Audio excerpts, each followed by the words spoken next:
रही थी, लेकिन फाइनल नाम अब आ गया है और 5 नामों में 4 नाम नए हैं। सिर्फ मनोज तिवारी एकमात्र ऐसे नेता है जिनका नाम दोबारा इस लिस्ट में आया है। तो देखने वाली बात है कि आखिर कितना बड़ा बदलाव जो है दिल्ली में देने की कोशिश की गई, मैसेज देने की कोशिश की, क्योंकि आम आदमी पार्टी भी अपने 4 उम्मीदवारों का ऐलान कर चुकी है। ऐसे भी देखा जा सकता है कि एक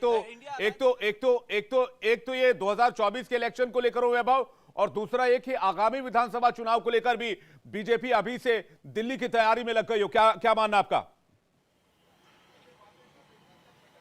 निश्चित बिल्कुल निश्चित तौर पर देखिए, चूंकि अब ज्यादा वक्त नहीं रह गया जब दिल्ली में विधानसभा के चुनाव होना है और एक मैसेज देने की कोशिश की जाएगी, क्योंकि न सिर्फ लोकसभा चुनाव से पहले वाले विधानसभा चुनाव की रणनीति भाजपा ने तैयार की है, जबकि आने वाले कुछ सालों में जो दिल्ली और आसपास के क्षेत्रों में जो चुनाव होंगे वहां पर भी इसका असर पड़ेगा। और देखिए, जब असर पड़ेगा तो फिर टिकट उन लोगों को दिया जाएगा जो क्षेत्र में अपनी पकड़ रखते हैं। रिपोर्ट कार्ड की बात देखिए, हमारे तमाम सहयोगी ने कही कि एक एक सांसद का रिपोर्ट कार्ड चेक किया गया है। ग्राउंड लेवल पर जाकर तमाम जो पर्यवेक्षक होते हैं, तमाम जो कार्यकर्ता होते हैं, उनसे न सिर्फ बूथ लेवल पर पूछा जाता है, जबकि संगठन में भी ये पूछताछ की जाती है कि आखिर इनका रिपोर्ट कार्ड कितना सही रहा है, क्या ये जितने भी लाभार्थी हैं। लेकिन जिस तरह से 195 कैंडिडेट देकर बीजेपी ने चौंकाया है, ये इंडिया गठबंधन पर बहुत बड़ा प्रेशर क्रिएट कर रहा है कि जिस तरह से लगभग आधी सीटों पर, 400 पार की बात की जा रही है, तो आधी सीटों पर अभी तक बीजेपी ने टिकट्स दे दिए हैं। 370 प्लस की पीएम बात कर रहे हैं। पीयूष के पास इस वक्त बड़ी खबर है, पीयूष के पास जाना चाहूंगा।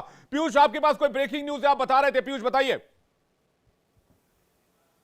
देखिए, अब भारतीय जनता पार्टी की दूसरी बैठक, केंद्रीय चुनाव समिति की दूसरी बैठक 6 तारीख को होने जा रही है। मतलब जो बाकी बची सीटें हैं, अभी आप जिक्र कर रहे थे कि बाकी बची सीटों पर भी जल्द ही भारतीय जनता पार्टी की सूची आ सकती है। तो आपको बता दें कि बाकी बची सीटों के लिए अब भारतीय जनता पार्टी दोबारा से केंद्रीय चुनाव समिति की बैठक करने जा रही है। 6 तारीख को केंद्रीय चुनाव समिति की बैठक इसी भारतीय जनता पार्टी के मुख्यालय में शाम 6 बजे होगी, जिस बैठक में खुद प्रधानमंत्री नरेंद्र मोदी और केंद्रीय चुनाव समिति के सभी सदस्य मौजूद रहेंगे। उसके अलावा अब मैं आपको बता दूं कि दिल्ली में आने वाले 1 साल बाद विधानसभा चुनाव हैं, और ऐसे में दिल्ली की जो भारतीय जनता पार्टी की इकाई थी उसके पास कोई बड़े चेहरे के तौर पर नेता नहीं थे। तो जाहिर सी बात है, जिनके टिकट कटे हैं उनका उपयोग अब भारतीय जनता पार्टी दिल्ली के विधानसभा क्षेत्र के लिए करती हुई नजर आएगी।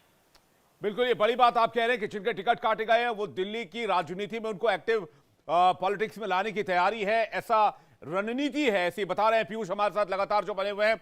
इस वक्त जितेंद्र के पास जा रहा हूं। जितेंद्र, मध्य प्रदेश में जितने कैंडिडेट्स दिए गए हैं उसमें क्या बिग पिक्चर आप देख पा रहे हैं, और क्या बदलाव, एक मोटे तौर पर क्या बदलाव आप देख रहे हैं? देखिए, अगर हम बात करें तो मध्य प्रदेश में भी जो बदलाव है वो वाकई में देखने को मिल रहा है। अगर हम बात करें जिन सांसदों के टिकट काटे गए हैं, तो करीब ऐसे 5 नाम हैं जिनके टिकट काटे गए हैं।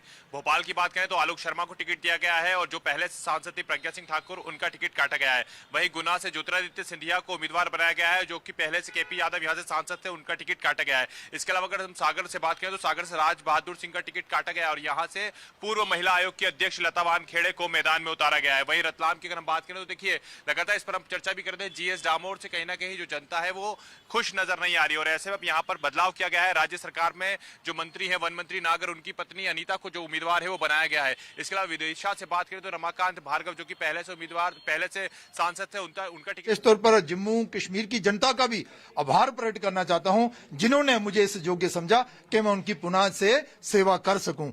और मैं सबको ये विश्वास भी दिलाता हूं कि जिस कर्मठता के साथ और जिस निष्ठा के साथ हमने पहले कार्य किया है, उससे भी बढ़कर हम लोगों की सेवा करेंगे और लोगों का मन जीतेंगे। देश के प्रधानमंत्री नरेंद्र भाई मोदी जी को तीसरी बार देश का प्रधानमंत्री बनाएंगे। जिस तरह से जम्मू कश्मीर में 5 सीटें हैं, डिलिमिटेशन भी हो चुकी है, कितनी उम्मीद है कि अब जो सीटों की जो बढ़ोतरी है वो भारतीय जनता पार्टी के लिए होगी?